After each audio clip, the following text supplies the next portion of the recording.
There's a moment that changes everything. A single phone call, a conversation, a sentence that rewrites your entire understanding of the person you thought you knew.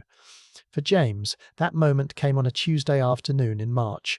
He was 41 years old, 15 years into a relationship, living with Michelle in a home they bought together, planning a future, building a life. And then his boss called him into the office. 30 minutes later, James walked out of that building without a job. No warning, corporate restructuring, not performance-related, just wrong place, wrong time.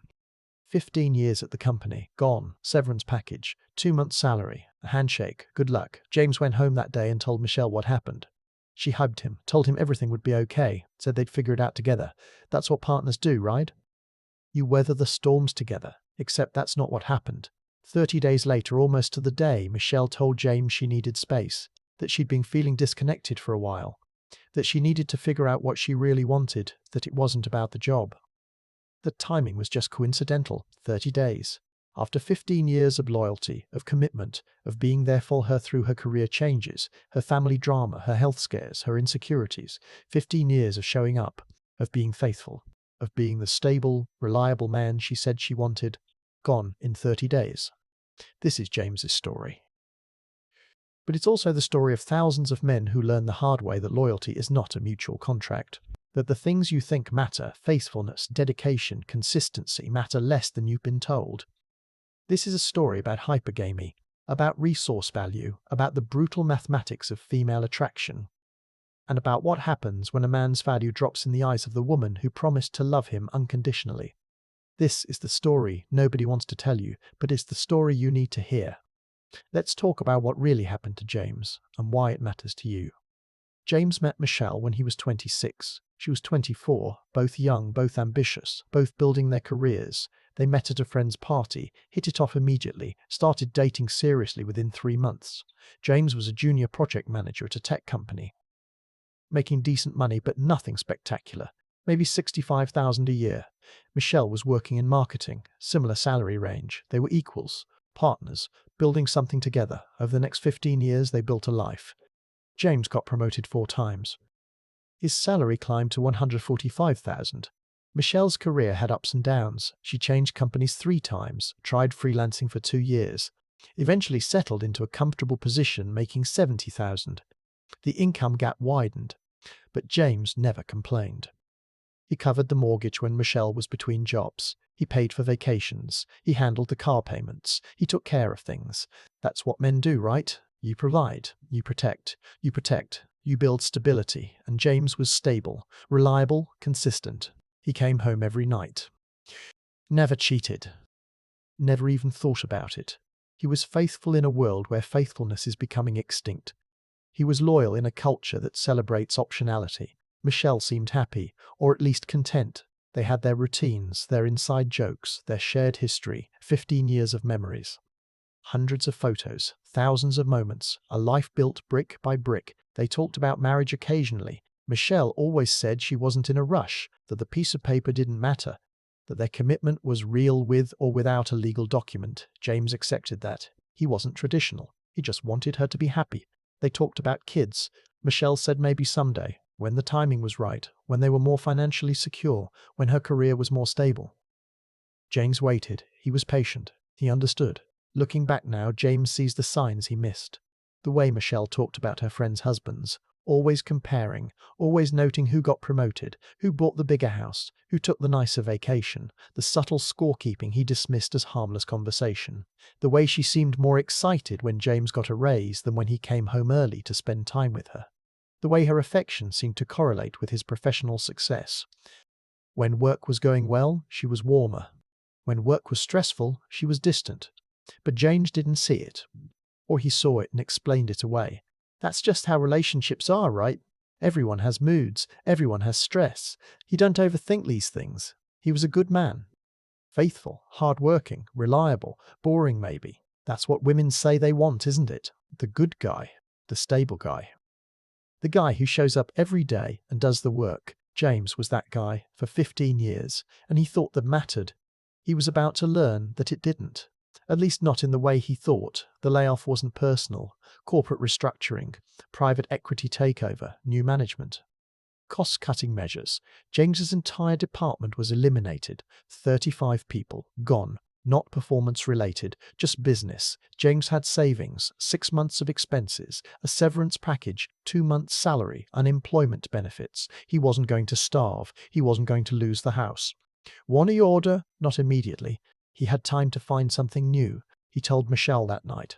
Explained the situation, showed her the numbers, reassured her they'd be okay. They had a cushion. He'd start looking for a new job immediately. He had skills, experience, a network. This was a setback, not a catastrophe. Michelle nodded, hugged him, said all the right things. We'll figure it out.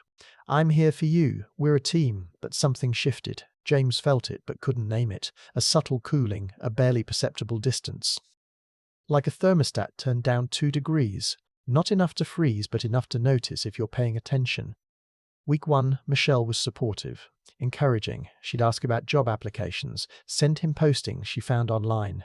Tell him he'd find something soon. Normal partner behavior. Nothing alarming. Week 2, the encouragement became less frequent, more perfunctory. Any updates instead of how's the search going? A subtle shift from interest to obligation, from warmth to duty.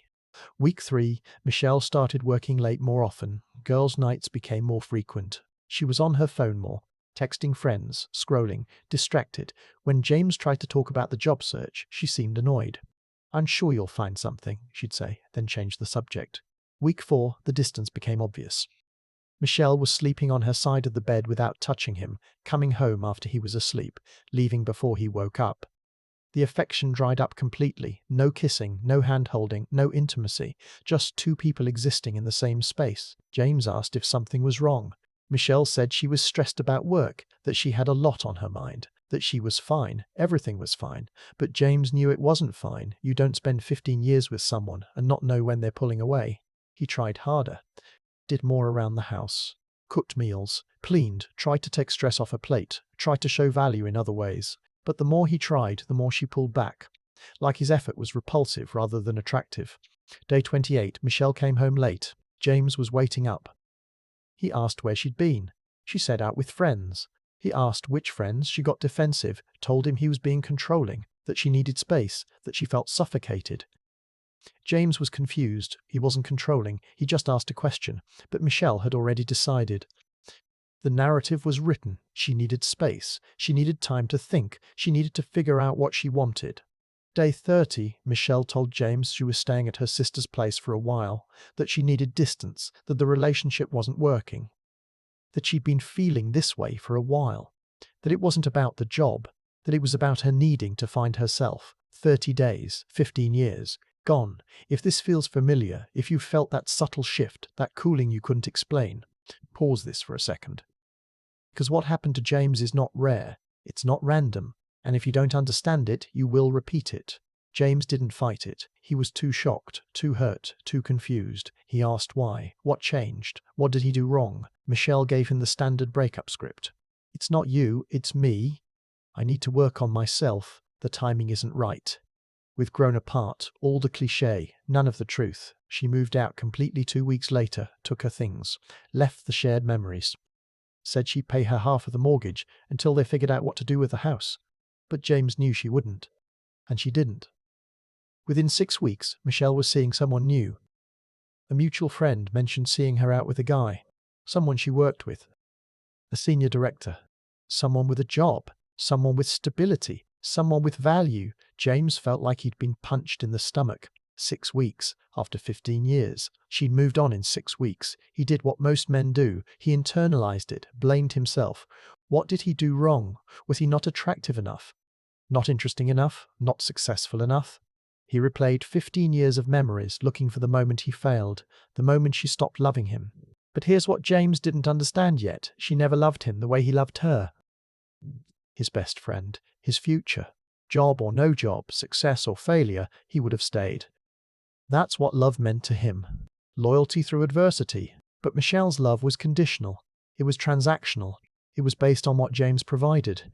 The stability, the income, the lifestyle, the status. When those things disappeared, so did her attraction, not consciously, not maliciously, just instinctively. James was learning the hardest lesson a man can learn. Your loyalty means nothing if your value drops. 2 years later, he found a new job, makes more money, rebuilt his life, and learned the lesson that saved his future. Loyalty is not a currency women value the way men do. Your worth is not measured by your faithfulness, it's measured by your value. And when that value drops, so does her interest. He focuses on himself, his career, his purpose, his freedom. He's not bitter, he's awake. And that's the difference. If you don't want to learn this lesson the way James did, pay attention, because the market does not reward good intentions, it rewards value. And the sooner you understand that, the less it will cost you. If you're listening to this and something feels uncomfortably familiar, don't ignore that feeling. Subscribe now, because the lessons most men learn through pain are the ones we break down here step by step. And the next video might save you years you can't get back. If this story changed the way you see relationships, don't keep it to yourself. Like the video, share it with a man who needs to hear it, and subscribe, because understanding the game is the first step to winning it.